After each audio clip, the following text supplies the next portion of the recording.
Boa tarde, hoje estamos de volta com Ação e Reação nesta sexta-feira, dia do funcionário público. Parabéns a essa categoria, né? Funcionário público que atende, que faz a máquina rodar, né? Então hoje parabéns ao funcionário público. Hoje temos várias notícias, né? PS da Zona Noroeste sobrecarregado, muitos atendimentos e quase 35% de atendimentos de fora da cidade de Santos. Temos que atender bem os nossos co-irmãos, mas sobrecarrega a rede de Santos. Isso é um problema que é crônico, né? Mas nós vamos falar aqui no nosso Ação e Reação. Também esse fim de semana tem jogos importantes, né? O Santos joga com o Palmeiras aqui na Vila Belmiro, né? O Atlético Mineiro joga com o Flamengo, que pode mudar todo o campeonato brasileiro.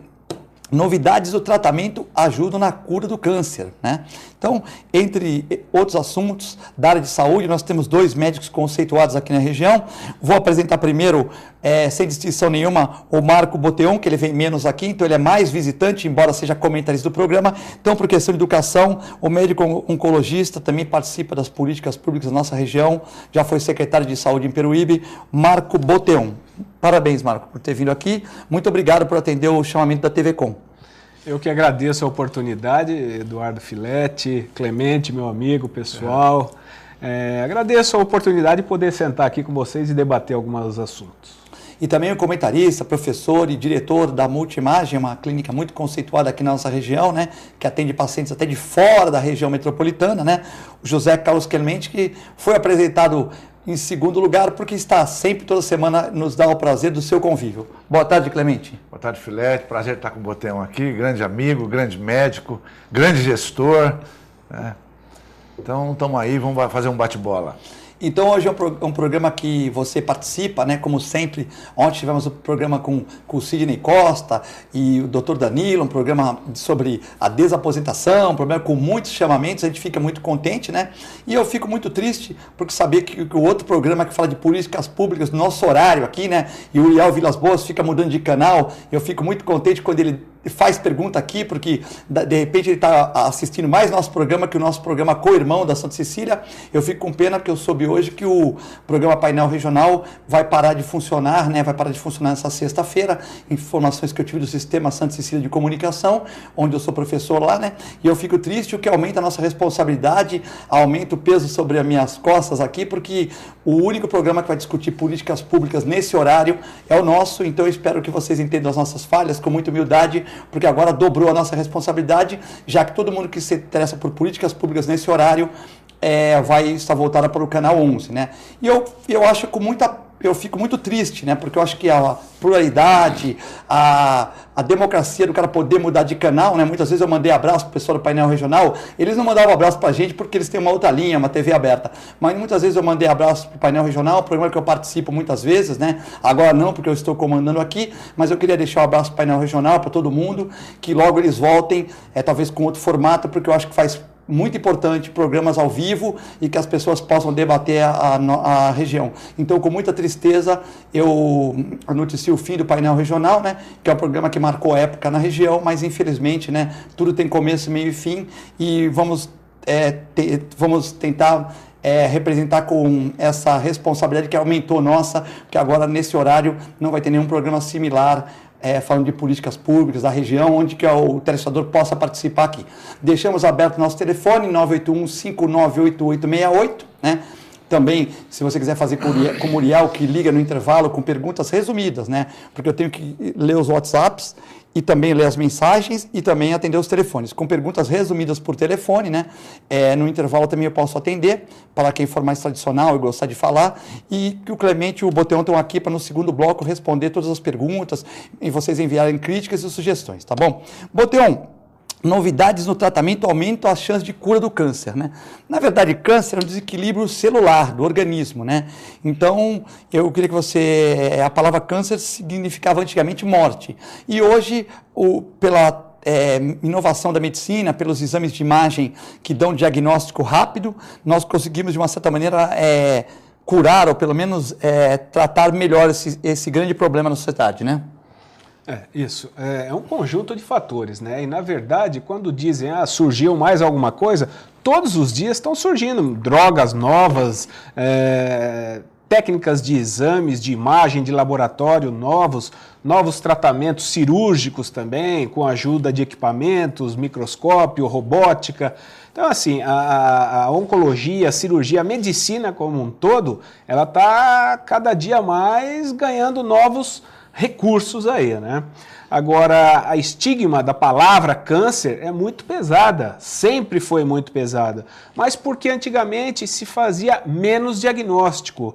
Hoje, com todos os suportes de exames complementares que nós temos, a gente tem condições de fazer um diagnóstico mais precoce, iniciar um tratamento e ter um resultado positivo.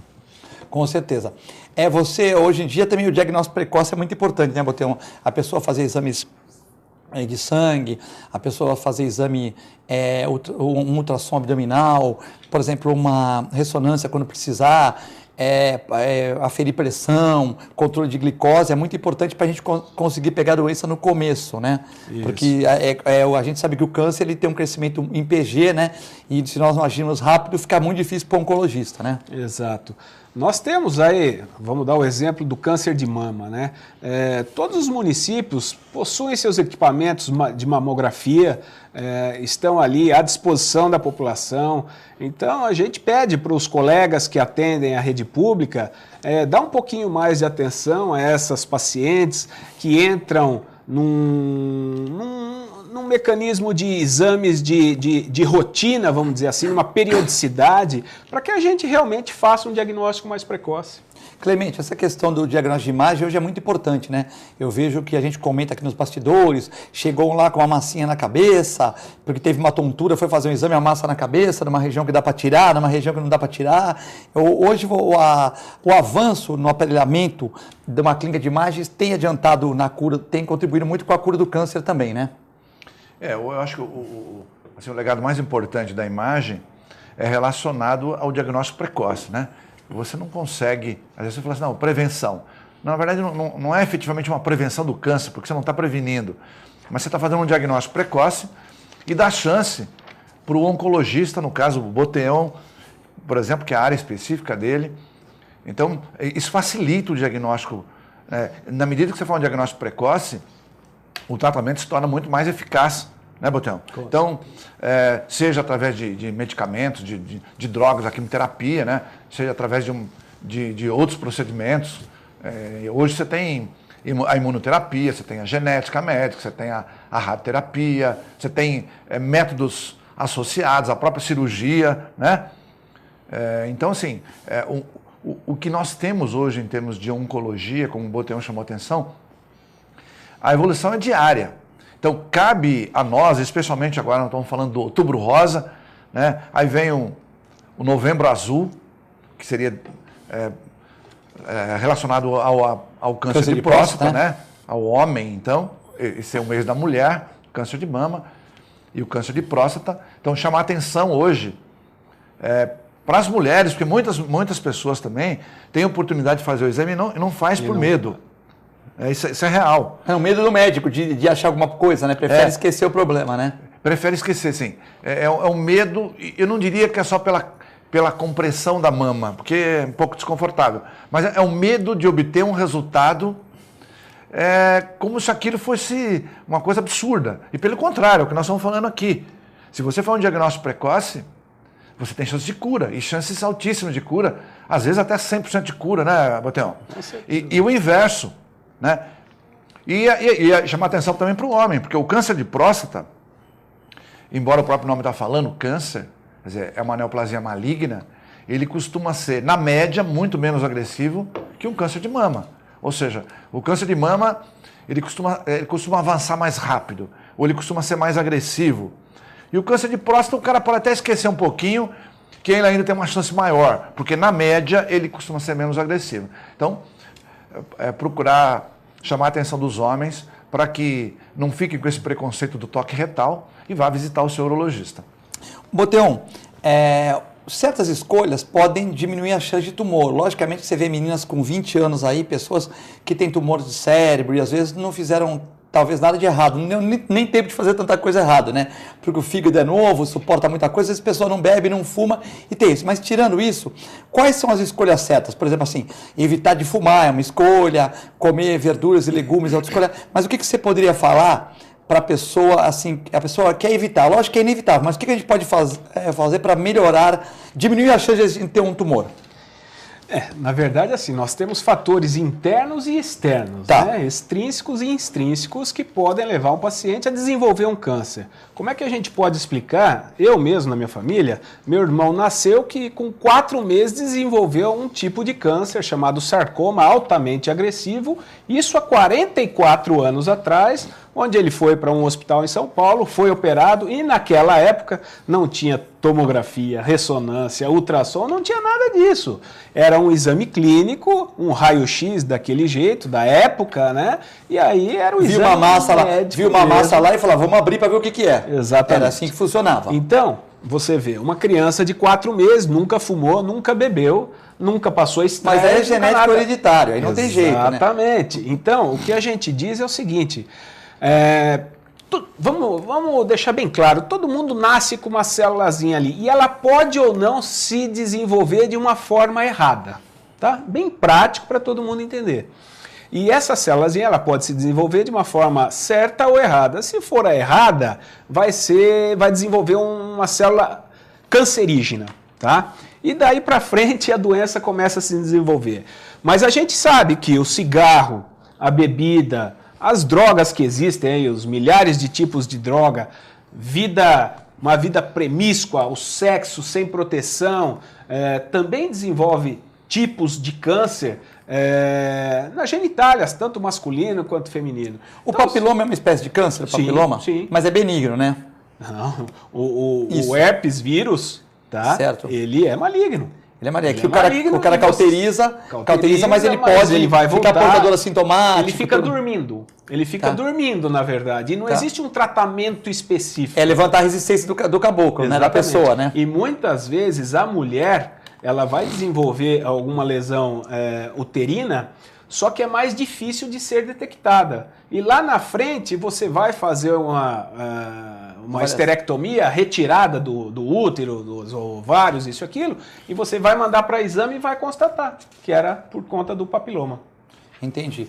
Então é sempre essa questão da proteção, evitar muitos parceiros, a proteção, não beber, não fumar, tentar comer alimentos, fazer o prato colorido, né? Então, mas também existe uma situação assim, tem pessoas que nunca fumou na vida, nem pai, nem mãe, ninguém, e aí 50 anos de idade desenvolve um câncer de pulmão. Tá, mas aí você tem que ver pela estatística, né? Sim, por exemplo, sim.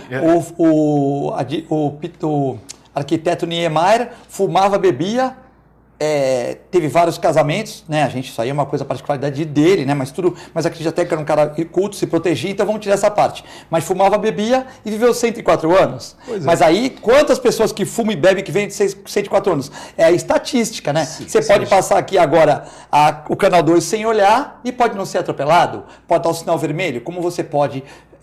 Então depende, é uma estatística, né? Então você tem que ver. Agora, evitar, depende de um fator intrínseco e extrínseco. Exatamente. Não tem como você evitar muito mais. Tomando esses cuidados, não fumando, sexo seguro, atividade física, tal, check-up, você diminui ou pega no começo, é isso? Com certeza. Exato. Clemente, o número de tumores, de pessoas com tumores benignos ou malignos, tem aumentado muito, assim, na sua área, por exemplo, ou os aparelhos são melhores, vocês estão captando mais, ou fazer uma comparação, 2010 com 2016, tem aumentado, assim, na porcentagem de exames, os tumores? Na verdade, tem 2 aspectos. Um aspecto é a longevidade, né? A longevidade está aumentando, e por conta dessa longevidade, dentro daquele contexto que o Botão falou, quer dizer, todo mundo tem uma célulazinha aí que está lá, meio latente. E, de repente, se você tem vamos dizer assim, uma longevidade maior, a chance dessa célula começar a se dividir de forma anárquica é muito maior. Então, você teria um problema, a longevidade. Sim, o cara morria antigamente com 50, 60 anos, assim, em 1900. Pois até antes. Então não dava tempo de chegar. Hoje o cara vai por 80 facinho. O cara vai 80 facinho. Aí com 85, 90 começa a aparecer o Parkinson da vida, os tumores, quer dizer, ou não, né? Mas assim, a chance é maior do que... Aumenta o risco, é o que você falou, da própria estatística. Então esse é um lado. Existe um segundo lado também, que é os equipamentos foram ficando mais modernos, com maior sensibilidade diagnóstica, então você também faz mais diagnósticos por conta dessa evolução que o Botão também chamou a atenção, essa evolução científica. Eu estou falando mais especificamente da radiologia, mas isso vale para exames laboratoriais ou outros tipos de exames, né, genéticos mesmo. Ou seja, a ciência evoluiu numa velocidade muito maior, especialmente depois do computador. É impressionante a evolução. Então hoje, só para comparar na minha área, você fazia um tórax abdômen, por exemplo, de tomografia, você fazia aí por volta de 100 imagens, até 15 anos atrás, não é tão longe assim, 20 anos. Você fazia 100 imagens do tórax do abdômen. Hoje você faz 6.000 imagens. Então, são 60 vezes mais imagens. Com o tempo menor e com a qualidade maior. O tempo extremamente pequeno. Você gastava meia hora para fazer isso, hoje você gasta 20 segundos, 15 segundos. Com milhares de imagens. É como se você fatiasse o cara milimetricamente falando, menos de milímetro, submilimétrico, pegasse cada fatia do corpo dele e olhasse. Se ele tiver uma pontinha de agulha de errado, você vai detectar. Você consegue detectar. Então, assim, nós tivemos essas duas facetas importantes que culminaram realmente num aumento do índice de tumores, seja benigno, seja maligno, né? E mais especificamente o que nós estamos falando, o câncer de mama, o diagnóstico foi fantástico ao longo do tempo, o câncer de próstata também, porque até então, e o Botão pode responder isso com uma afinidade muito grande, né? Ele é especificamente da área, nós tínhamos só toque retal. Hoje tem PSA. Toque retal fazia diagnóstico de diagnóstico tardio. Se o médico errar também, porque o médico erra, todo mundo erra. Se o médico, na sensibilidade, ele tá no comecinho, mas ele não pegou, de repente não tem tanta prática, porque todo mundo começou um dia, já errava. Hoje você tem o PSA, você tem o ultrassom e você tem o toque. Quer dizer, você tem 3 exames para você cercar, né? Ou mais, né? Mas, pois você vê, só tinha o toque retal. Então, para você perceber uma glândula alterada, ou lobulada, ou dura, que é o que faz o diagnóstico, o câncer, em geral, ele já passou da cápsula prostática, né? Para estar aquilo lá. Ou seja, ele já está mais avançado, com menor chance de cura. Tanto é que o americano hoje, ele não dá muita bola para toque retal.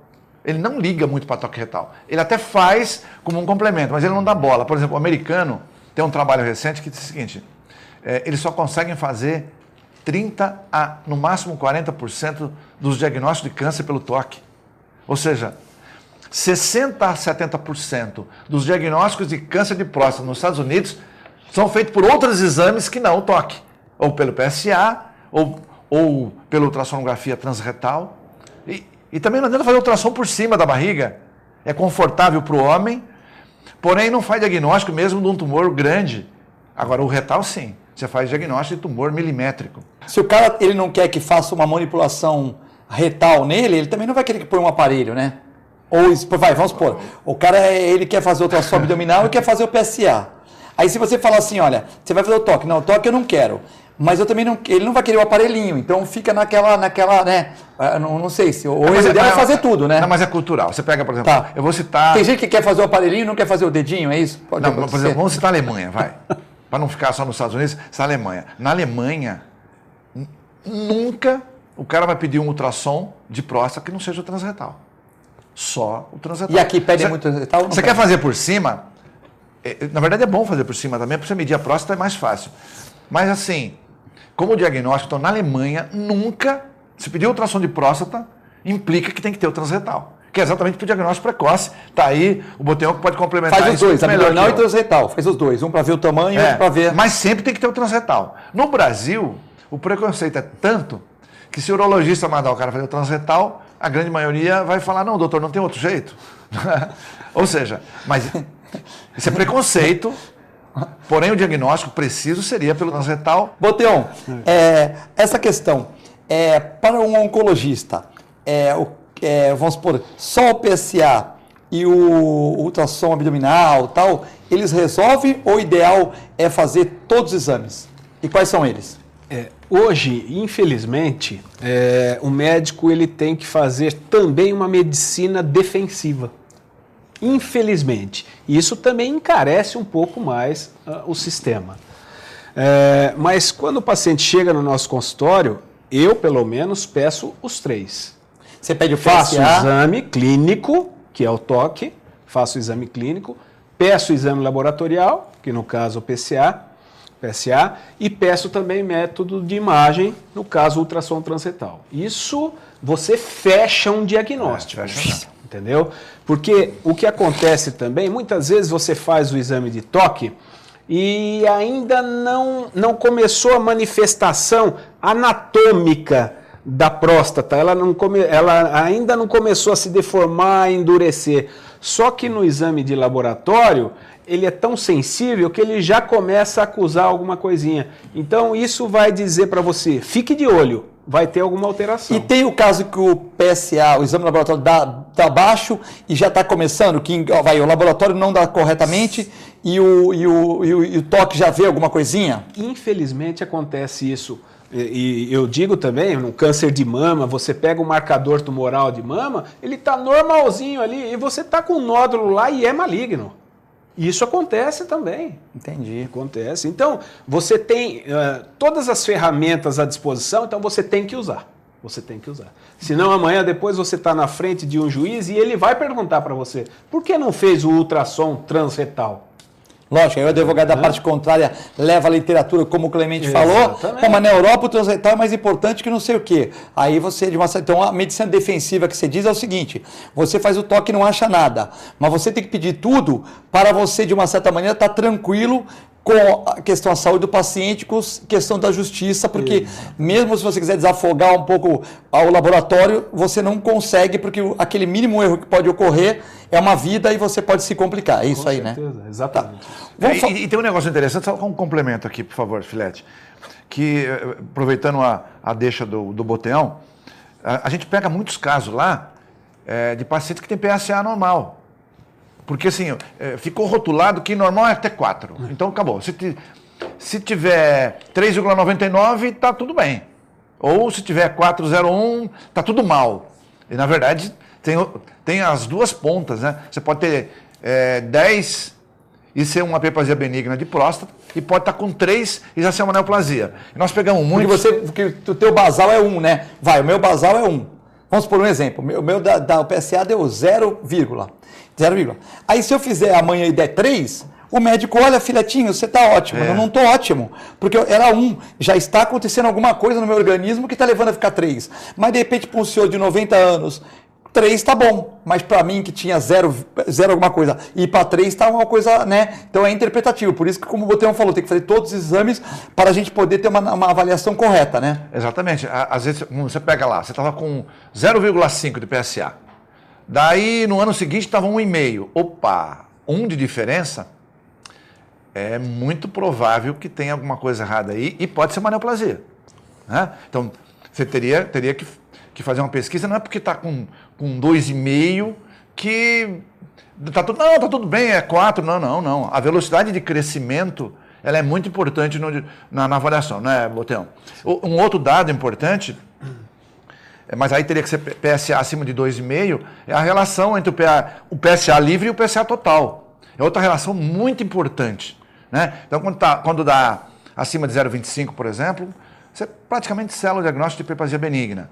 E o inverso, quando está abaixo de 0,15, é muito suspeito de que pode ter uma neoplasia. Então, essa avaliação tem que ser, o que o Boteão comentou, uma avaliação em conjunto e tem que ser pelo próprio médico mesmo, pelo oncologista, ou pelo médico especificamente do paciente, da área específica do paciente, porque as coisas são complexas. E esse diagnóstico importante, precoce, vai ser importante na sobrevida do paciente. Só para ter uma noção, lógico que o animal é diferente, mas a gente tem que ter o respeito com o animal, porque a medicina também se baseou muito no porco, no cachorro, que tem metabolismos parecidos com o do ser humano, né? São monogástricos, um estômago só tal. Outro dia eu fui operar na clínica um cachorro com tumor de baço, né? Tumor de baço, tudo. Todos os exames normais, tudo. Glicose, creatinina, ureia, todos os exames normais, né? Quando eu abri o cachorro, tirei o tumor do baço, né? Meu irmão ajudamos, tem que tomar cuidado que é uma região que sangra muito o baço. Tinha 2 nódulos, mandei para a histopatologia. Ainda não sei o resultado. Então eu mandei para a histopatologia, demora de 10 a 15 dias para ficar pronto, tem aquela coisa de pôr em lâmina e tal. Beleza, então o cachorro está no stand-by lá. Eu achei o fígado dele muito aumentado. Antes a anestesia volátil, não metabolizou no fígado diretamente, né? Aí eu fui ver. Quando eu fui ver os exames, fosfatase, TGP, TGO, streptokinase, tudo normal, né? Quer dizer, a máquina, o carro, a lataria tá feia, mas o motor tá bom. O que eu vou fazer? Mandei, quando eu retirar os pontos aqui às 15 dias, quando tiver o anatomopatológico na minha mesa, fazer outra revisão do fígado. Quer dizer, nós operamos o animal que deu tudo normal para operar, sinalizou. Usamos uma anestesia que não entrava diretamente no fígado.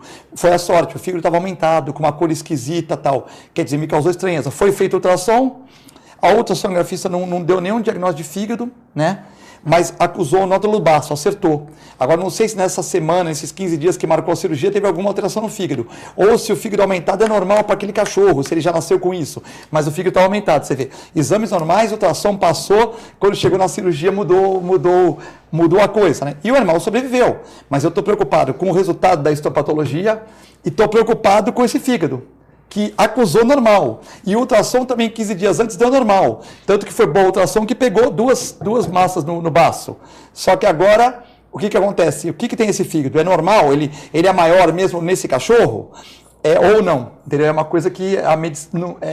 você vê como é muito... Um linfomazinho aí, né? Quem? Mas isso, exatamente, mas não teria que dar uma alteração de TGP, TGO, uma alteração hepática? Ou no começo não dá? Você concorda, Clemente? É uma coisa difícil, né? O cachorro é muito mais complexo. Eu julgo que é muito mais complexo porque ele não sabe reclamar, não sabe falar nada. Metabolismo muito mais rápido, né? Mais rápido. Você fica praticamente restrito a exames, né? Uma criança de 1 ano não tá cruzando, não está produzindo espermatozoide, o cachorro já está. Uma criança pode durar 80 anos, o cachorro dura 10, 12, 15. Se for cachorro de grande porte, dura 10. Então tudo no cachorro é mais rápido, né? Nós vamos a um breve intervalo e já voltamos.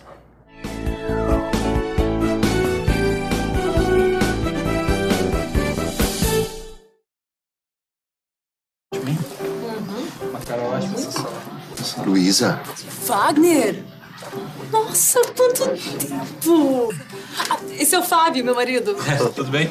O Wagner foi meu primeiro namorado. Foi ele que me convenceu a fazer tatuagem de borboleta, você lembra? Você já reparou que as asinhas formam um W? É de Wagner. Ai, que bom dia. Tem coisas que a sua família não precisa saber. Mas se você é doador de órgãos, isso você tem que informar. A Clínica Multiimagem é especializada em exames de radiologia e diagnóstico por imagem, investindo continuamente em tecnologia e trazendo constantes inovações para proporcionar à comunidade médica e seus pacientes diagnósticos ainda mais precisos. Sua nova e moderna estrutura, aliada à tecnologia de ponta, juntamente com o corpo clínico especializado, tornam a Clínica Multiimagem um dos centros de diagnósticos por imagem mais avançado do estado de São Paulo. Entre em contato pelo telefone 3202-1250. Sabe o que essas crianças vão ser quando crescer?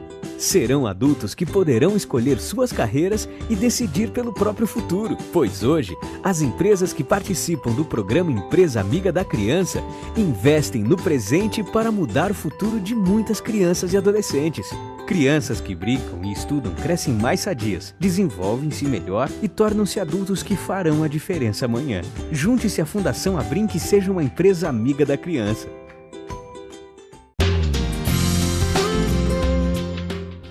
Apoio ACESP, Associação dos Canais Comunitários do Estado de São Paulo.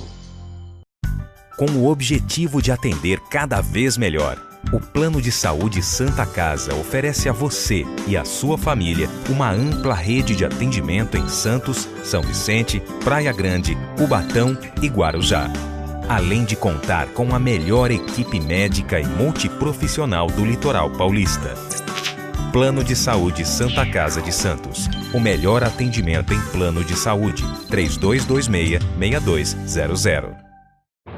Sintracomos. 76 anos de lutas e conquistas em prol do trabalhador. Um sindicato forte a serviço do trabalhador. Este é o Sindicato dos Trabalhadores nas Indústrias da Construção Civil, Montagem e Manutenção Industrial e do Mobiliário de Santos, Cubatão, Guarujá, São Vicente, Praia Grande, Mongaguá, Itanhaém, Peruíbe e Bertioga. Associe-se ao Sintracomos e faça parte da nossa família. Administração, Presidente Macaé Marcos Braz de Oliveira.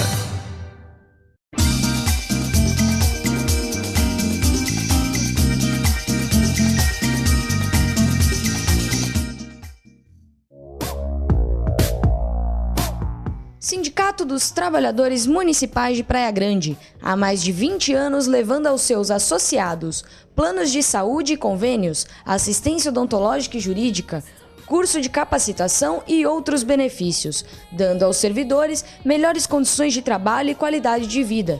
Para mais informações, acesse o site www.sindicatopraiagrande.org.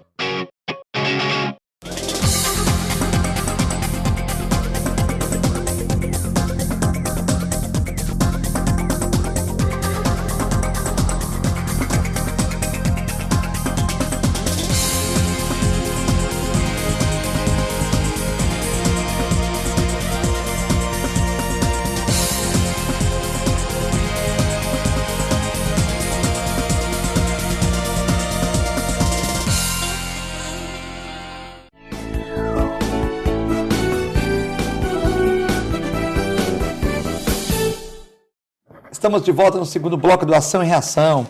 Hoje, 28 de outubro, falei do Dia do Servidor Público, mas também é o dia de São Judas Tadeu. Meu abraço pessoal do Marapé, Padre Chiquinho, que leva essa igreja com muita perfeição, com muita doutrina. Um abraço para o Padre Chiquinho, que é o responsável pela Igreja de São Judas Tadeu. Hoje, para todos os devotos, para todos os católicos, para todas as pessoas que creem, São Judas Tadeu foi um santo maravilhoso, né? Um abraço para a comunidade do Marapé, que abriga essa igreja, um abraço para toda a cidade que é protegida e da região por São Judas Tadeu. Vamos falar dos nossos apoiadores agora, porque depois começa o debate e a gente às vezes pode perder o tempo aqui. Vamos falar do pessoal do Alzan. Plano de Assistência Familiar Alzan. Ligue para 32288000 ou www.ozan.com.br. Faça com mais que 500 mil pessoas da região. Tem Ozan. Tem uma lista dos médicos, né? Você vai ter desconto em alguns médicos e também quando você mais precisar, naquele momento difícil da sua família, a Ozan vai estar junto com você. Fale com o Fábio Garibe, fale que viu aqui o programa da TV Com, Ação e Reação, e com certeza ele vai dar um bom desconto para você. Faça com muita gente na região. Ozan. Também um abraço para o pessoal do Boqueirão Express Grill, das 11 às 16 horas, alimentação, alimentos maravilhosos, Rua Lobo Viana 89. Olha lá que beleza, pratos maravilhosos para quem está de regime, azeite português, tudo na mais completa higiene, né, para as pessoas poderem se alimentar no dia a dia, né. Um local muito fácil de você ir lá com a sua família, Rua Lobiviana 89, ali do lado da Unisanta, em frente ao Supercentro Boqueirão. Mandar um abraço para o Nelson e para o Paulo, que são os proprietários do Boqueirão Express Grill, das 11 às 16 horas, atendendo a população da nossa Baixada Santista.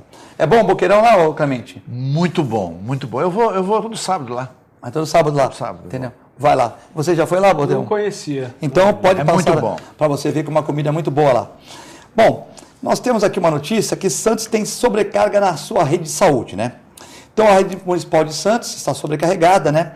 E no PS da Zona Noroeste, de 15 mil atendimentos em setembro, 4.300 foram de pessoas de fora da cidade.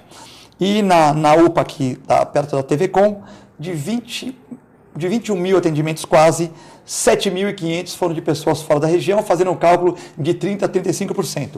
E, logicamente, que são dados aqui que a gente já sabia e a gente tem que atender como cidade de polo toda a região, mas há uma sobrecarga na rede, né?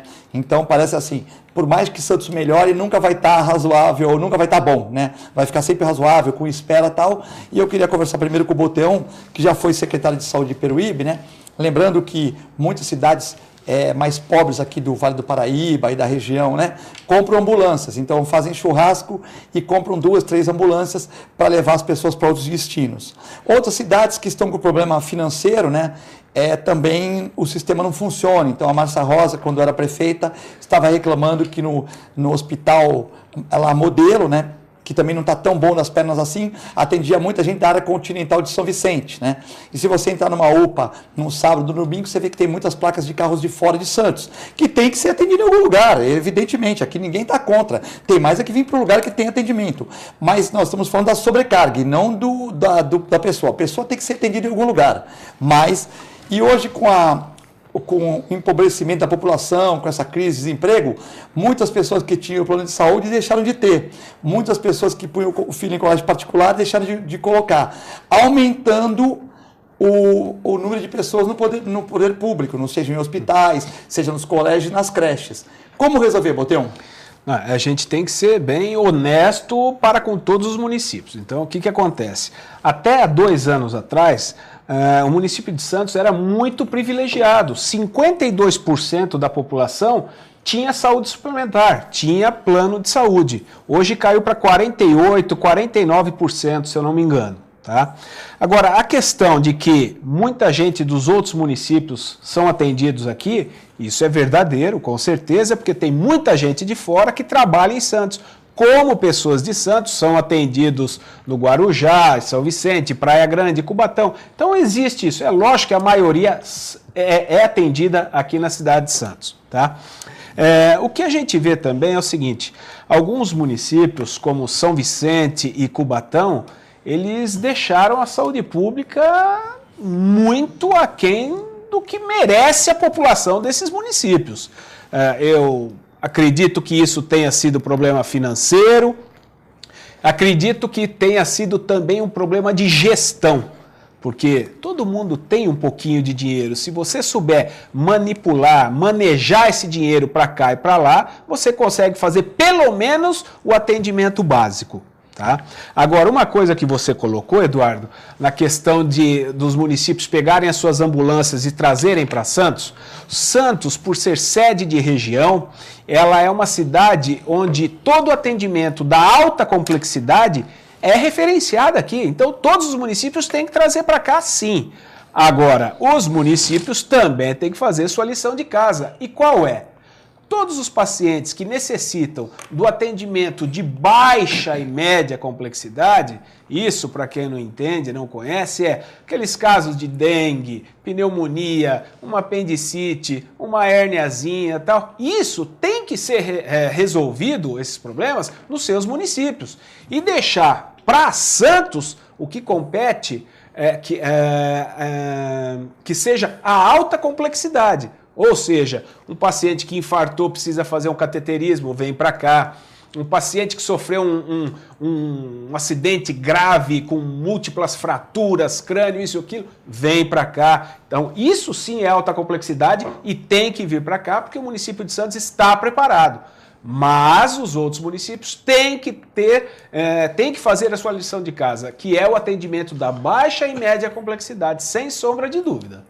E como é que a gente pode cobrar isso? Porque tem gente que vem de outros municípios e fala assim, mas Santos, quando atende mais, ganha mais. Eu falei, tudo bem, e nós temos que atender bem as pessoas de São Vicente, Cubatão e de onde for, né? Porque existe uma regra que a gente tem que atender bem todo mundo e tal.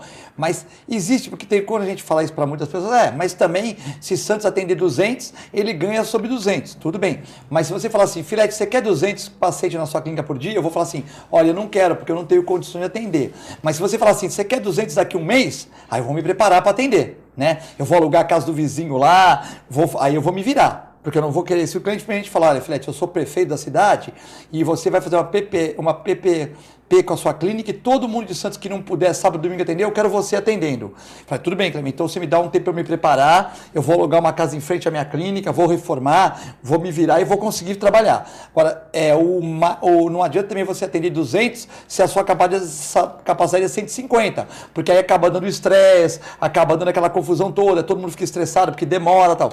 Então, como resolver esse problema? A Santos ganha mais quando atende mais gente? E esse dinheiro que ganha é suficiente para manter esse atendimento? Não é questão de ganhar mais ou ganhar menos, não. Na verdade, o que precisa ser arrumado em todos os municípios é aumentar o investimento na rede básica, na rede primária. Tá? Você dar condições de atendimento na rede primária.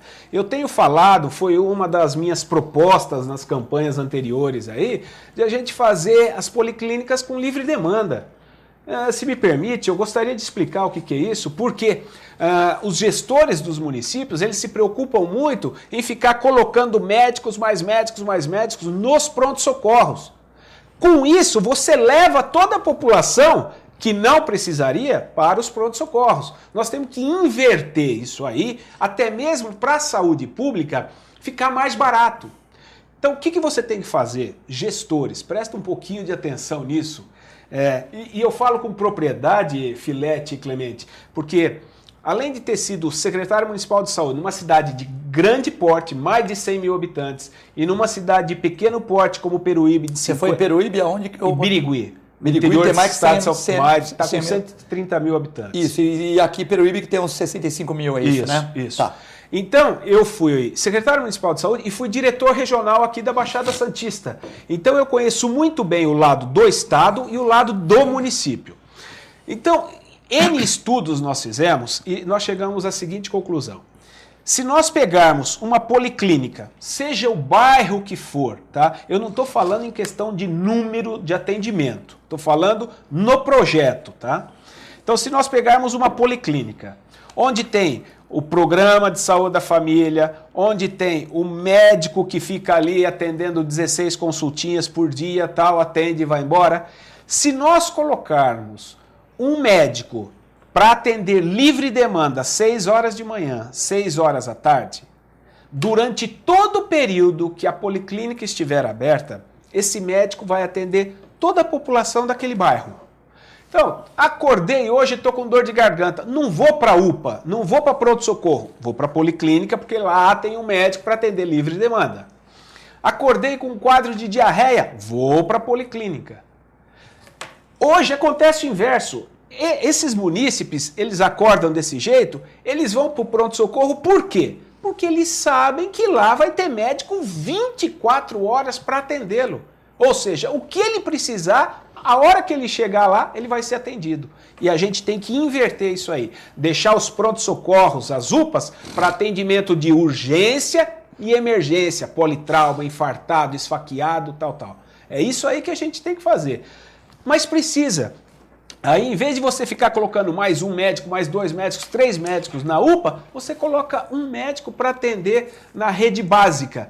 E também você acaba segurando aqueles pacientes com hipertensão, com diabetes, que precisam do acompanhamento clínico ali, para que amanhã ou depois ele não tenha que amputar a perna. Aí você precisa construir mais hospital, mais leitos de UTI, mais isso e aquilo, porque você não está dando a atenção adequada na rede básica, onde o investimento é pequenininho, que você tem que dar comprimido para o paciente tomar, fazer o curativo daquele pé infectado. Sai muito mais barato. O município vai gastar muito menos investindo na rede básica.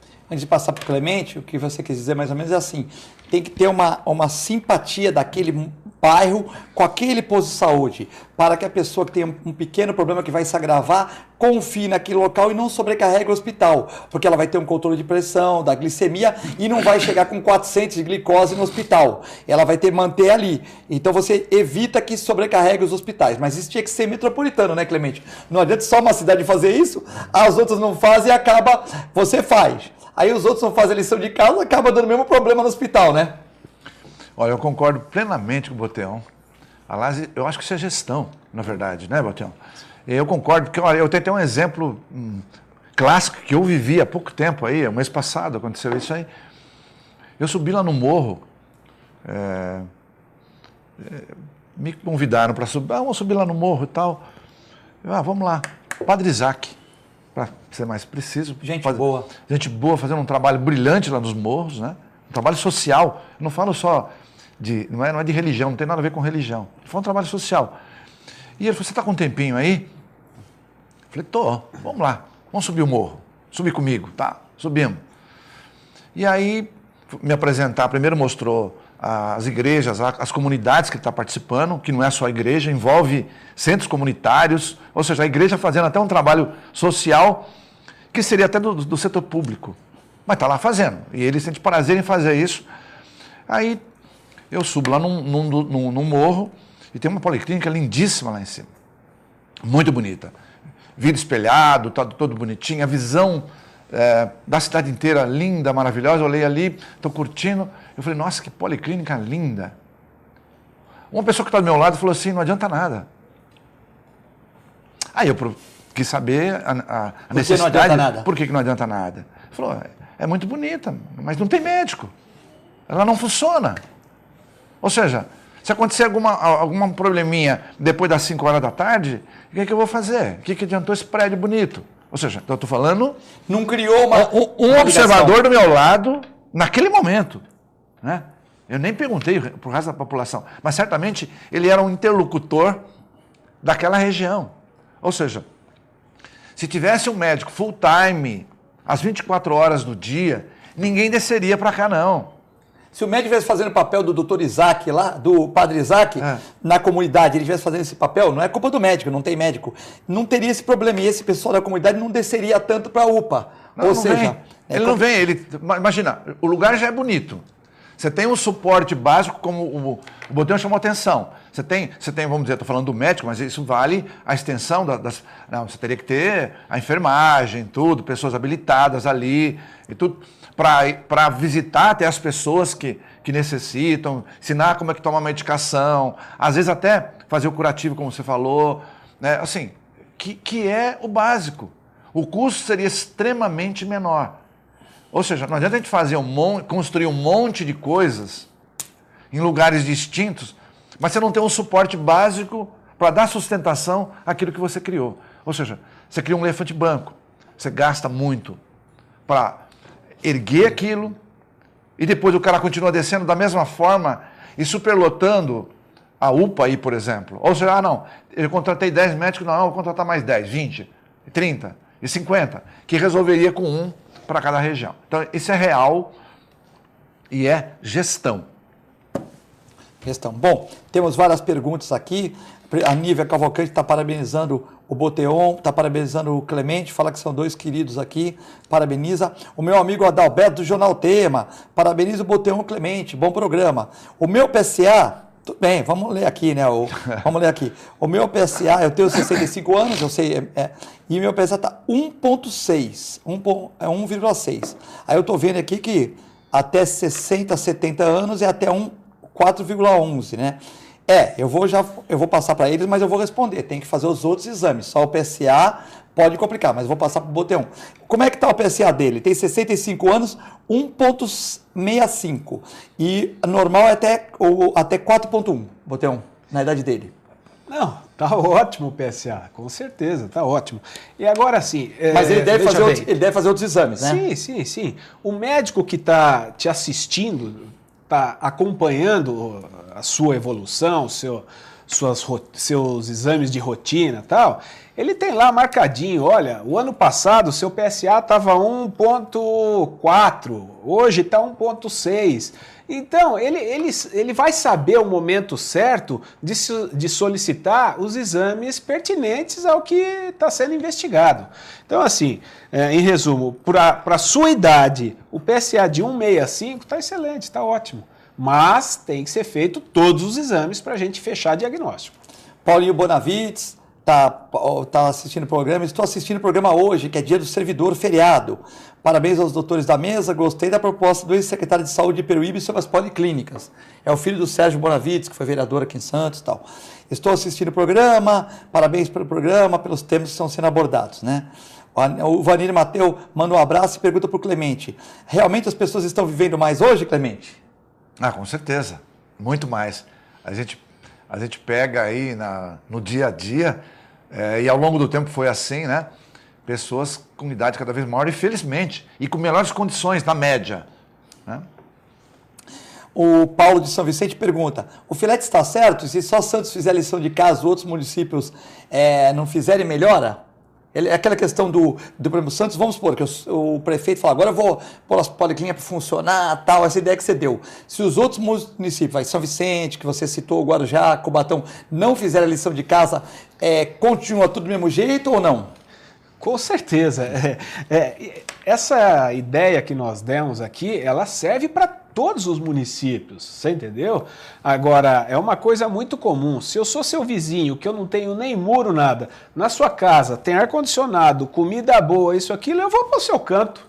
Você está oferecendo uma saúde de qualidade aqui no seu município, com policlínicas, com infraestrutura maravilhosa, tal. Vamos dizer lá que tivesse todo o atendimento, isso, aquilo. E eu estou aqui no meu município, onde sequer eu tenho condições de andar numa calçada que está nojenta, imunda, tal. Eu vou vir andar no seu município, com certeza. Então, cada um tem que fazer... Exato, cada um tem que fazer sua lição de casa. Entendi. A Flaviane pergunta para o Clemente. Clemente, eu tenho que fazer... Já fizeram essa pergunta aqui. Eu tenho que fazer ressonância no joelho. Eu preciso entrar na câmara inteira ou posso ficar com a cabeça de fora? As pessoas têm medo dessa câmara, hein, Clemente? Não, pode ficar com a cabeça para fora. Joelho, nenhum tipo de problema. As máquinas estão ficando mais curtas agora. Ela tem que pedir? Ou, por exemplo, se ela for lá na multimagem, ela tem que falar, olha, eu tenho um pouquinho de claustrofobia, tal. Não. O joelho já subentende que vai ficar a cabeça para fora. As máquinas estão ficando mais curtas, né? Então, isso dá um certo conforto. Agora, claro, você vai fazer um crânio, um tórax, um abdômen, você tem que entrar dentro da máquina. Mas o joelho, o tornozelo, isso aí não há problema nenhum. Clemente, vai ficar fora. Numa porcentagem de atendimentos hoje, você que, por exemplo, o seu filho estudou nos Estados Unidos, vocês estão sempre em congressos e tal. Qual a porcentagem hoje, eu sei que é difícil, mas para a gente entender, de pessoas que chegam lá e vão ter que ficar dentro da câmara, que está cada vez menor, lógico, cada vez possibilita você enxergar para fora, tem música, tem tudo isso e tal. Qual a porcentagem das pessoas que chegam lá, eu não aguento ficar aqui dentro, eu tenho que ser sedado hoje em dia? Qual vai de 100 pessoas que chegam, quantas que tem que fazer um exame de abdômen, cabeça, não tem outro jeito tal, e fala, olha, eu não consigo entrar aí, mas eu preciso fazer o exame, eu tenho que ser sedado? 20% vai para sedação. 20% para sedação. Os outros 10%, porque na verdade a fobia chega aí em torno dos 30%. Só que os outros 10 você consegue, com carinho ali, um jeitinho, fecha o olhinho.